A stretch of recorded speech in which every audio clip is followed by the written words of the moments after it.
Black History Month is an integral part of our nation's tradition, in which we continue to recognize and promote positive, impactful individuals.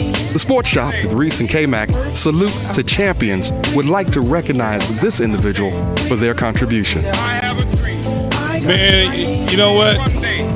It is a great pleasure and a great honor to do this each and every year. This year is no different. We have started honoring our Salute to Champions honorees for 2020-25. And it's been starting off yesterday with Gregory R. Williams, which was phenomenal, which is outstanding. We get a chance to do it once again with another friend of the show, Anissa Davis, Esquire. She got a whole lot of things by her name.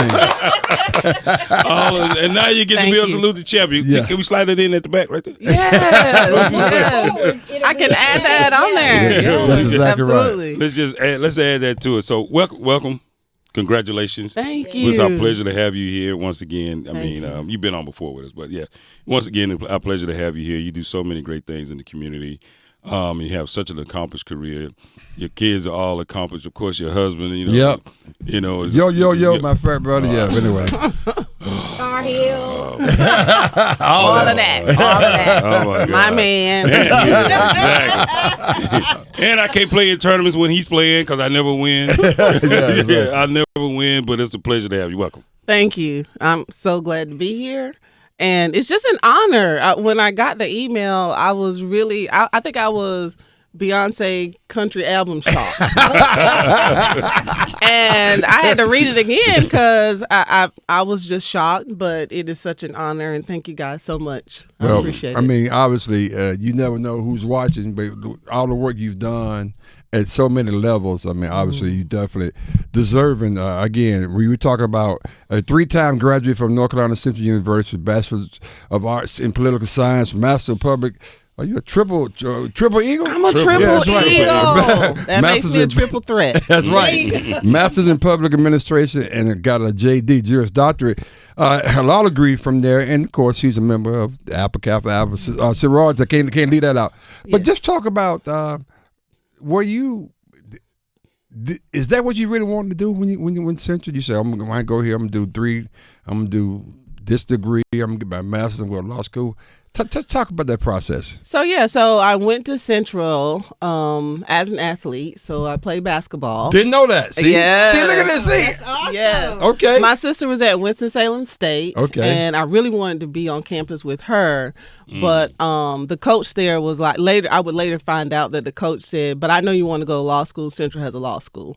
Wow. So I narrowed it down, went to North Carolina Central University. A good coach. Had a very, very nice, but I was like, that's not your problem. I want to be with my sister. Right. So cool. But I set out with my eyes with intent to go to North Carolina Central University. Okay. End up going straight to grad school, and as you know, left to go to New York to work, came back, married my husband. We ended up in Nashville, and then I would ultimately come back and go to law school at North Carolina Central as well. Wow. That's just incredible. Again, you was in New York, working for the Department of Labor, by the way. Mm-hmm. Man, where you was chosen from a lot of people applied for that job, 3,000. Yes, yes. and of course you was able to do that. So talk about that experience. That experience. Yeah. So I was in grad school and I wasn't going to apply because I thought this little girl from South Carolina from a dirt road, they're not going to choose me with this thick Southern Belle accent. and my now husband, boyfriend at the time, he goes, "You got to be kidding me. Why wouldn't they choose you? You better fill out the application." Wow. So I filled out the application, went through multiple sets of interviews, and was ultimately selected. And so I knew that I was smart. I knew I could do the work. And I enjoyed it. Oh. It was nice. It was cold. It was cold. It was nice. It was nice. Wow, this is so exciting. We were talking to one of our Salute the Champions, Anissa Davis. Tell us about your journey, like going from doing something like that to stepping out on faith and starting your own law firm? Yeah, so I never really wanted to work for anybody else. I did because I wanted to have experience. I wanted to have work experience, and you don't know what you don't know. That's right. Until you can go and get some work experience. So I always had in the back of my mind, whatever I was going to do, it was going to be my business. At some point. And so that's kind of been my mindset. Like, my parents owned a charter bus company when I was growing up, and my dad worked and went to school and ran this bus company when I was growing up. So that's what I saw. That's what I know. And I know the grind and I know the hard work. That's all I know. So I grind it out and I get to it. That's it. That's great. Wow, that's interesting. I love it. We learn something we talk about it all the time. Yeah, we do. Every year we do this. It's people we've known for 10, Long 15, time. 20 years. And then we sit here and we do this and we go, well, damn. I didn't know that. I had no idea. Right. But, just hearing your story and hearing your journey and, and continue your education, just talking about, you wanted to go to school where your sister went to school, because of that family connection and that bond. Talk about as now you built your law practice and now you're an entrepreneur, your husband's successful. Talk about, give back in the community and where you see yourself fitting in there. Yeah, so I'm an open book. For anybody that I meet who want to know what I'm doing, how I did it, like I want to offer that to people because people offer that to me. And I think there's enough to go around for everybody. I believe that the more you give, the more you receive. And I'm just so blessed, and there's just no way like I can just withhold information. So I tell even my team who works for me at Anissa spot at the smoothie bar. Talk about that. Some of them have told me, "Oh, I want to go to law school." They didn't even know I'm a lawyer, and so I forget. Like, I could tell people, like, that's funny. I'm a resource that you can use. Or I met a young lady just yesterday, and she was like, I could hear her, but I was in the back, and she wanted to know, is the owner here? Because I'm an entrepreneur, and just as an entrepreneur, I just would love to like talk with her. And I came out and spoke with her for an hour, and we just got to talk shop because if you don't do it, like, you really don't know that grind. And so when you get a chance to share stories and share information with other people, it's always a good opportunity. And I try to do that as much as I can. Oh, man. We're talking to Anissa Graham Davis, who is part of the tallest class we've ever had. It's Literally. No, literally. I'm not even joking. Did we have that? So he had to be like Right. No, seriously, this is the tallest class we ever had. 6'4", 6'10", 7-footer. 7-footer. Yeah. So with that being said, do any of you have eligibility because they can use in Chapel Hill? Right. Nobody asked you that question, man. Don't try to throw shade, man. We interviewing our Salute the Champions. Let's take that offline. I don't know, K-Mac. Sometimes I want to suit up, put my jersey on. I'm like, what's really good? No, why you playing?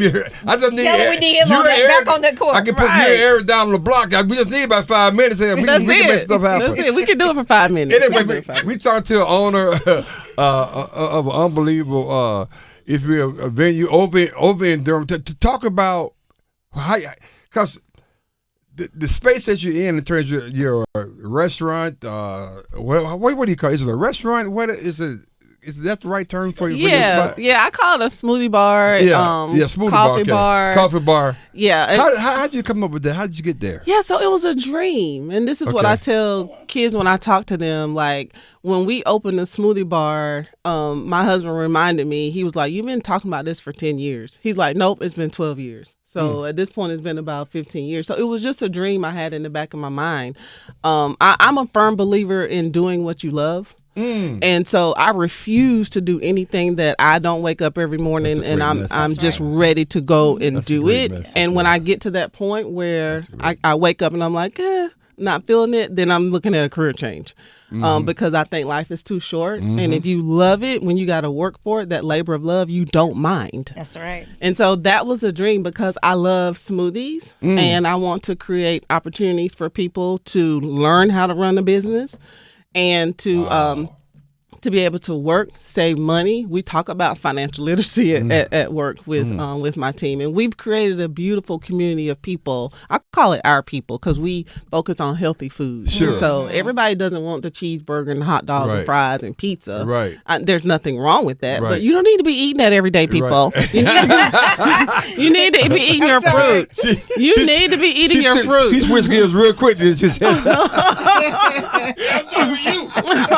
Don't be eating that every day because our little system can't handle it. Now we don't even know what we're eating. Right. But so yeah, it's a labor of love. It was just a dream, and I've realized pretty much all of my dreams. At my 50th birthday, my parents brought out a yearbook, and in this yearbook, you know, back in the day, how you would write your goals down. Yeah. My mom and my sister literally read those goals from, I believe, 1987. And every single one of them I had accomplished. I had forgotten about it. I had written those goals down. But so it was interesting to see. That is awesome. Yes, I was in shock myself. I was like, "Oh my God, I wrote that, and I've accomplished that. How cool is that? That's you got to write it down. Yeah, you have to reduce see those it dreams to to achieve writing. it. That's what it's all about. Wow. We're talking to Anissa Graham Davis. So I have another question, but I'm going to stay right there with that. So on the goal list, what's next? Oh my God, I'm living my best life right now. And my husband is starting to wind down, and he's like, "Girl, you are crunk. Like, what are you doing? Like, it's time to wind down." So I've been trying to sit with that. Like, what does that look like for me? Because that's hard when you do something that you love and that you enjoy every day. So I don't know, but I can tell you what I'm thinking. What I'm looking for other spaces right now to expand, and so if I can find the right spot, in the right amount of time, then we probably will expand in the future. So good for you. Keep on getting. Yes, exactly. yes. So last question before we close it out. I got one more, but Okay, go ahead. So before we close out, a lot of, we do this all the time. A lot of people listen to the show. A lot of people watch the show, and they see very accomplished people like yourself join this show, and they go, "Yeah, but she's smart. Yeah, but she was taller. Yeah, but she's a lawyer. Of course she can do that." What do you say to the young people that are watching that see this, and they don't see all of the struggle? They see you sitting here, what'd you say? You're living your best life. Yes, they see you're living your best life. What do I say to that? I say dream. That's where I started. I started as a dream. But also more importantly than that, what I tell young people is you have to believe in yourself. When nobody else believes in your vision or what it is that you're trying to do, you have to believe in yourself. And we need to pour that into these young kids, because I'm telling you, there are people who believe in themselves who might not be as smart as I am and are more successful than I am because they bet on themselves. So believe in yourself and dream the impossible, and then take those little steps towards getting there. Yeah, it's a journey. I'm 55 years old. This just didn't happen overnight. Like, I've been working hard all of my life. So real quickly though, you've been working hard. You accomplished so much. Man, your bio is impeccable. Give me a couple of names of people that was the shoulders you stood on, or kind of nudged you along to get you where you are today. Yeah. So, of course, my parents. My parents are the ones who said, "You talk so much. You love the debate. You got to have the last word. You're gonna win. You have that winning mentality. You sound like an attorney." That seed was planted. That seed was planted long before I even realized it. So definitely my parents, and then there's their drive. Being in South Carolina, in rural South Carolina, they were sharecroppers and ended up having their own business in the community.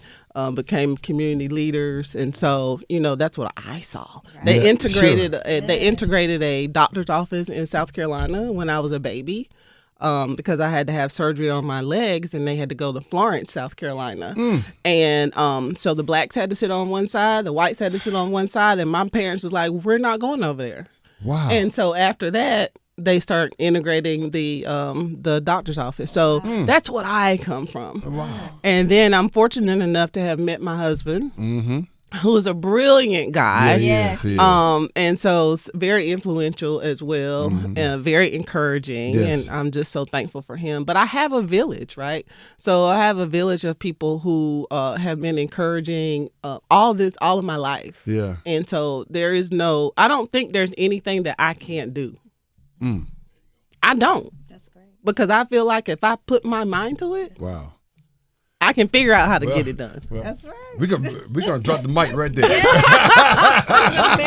Hey, look. Hey, look. Once again, Eric was right. Okay, look.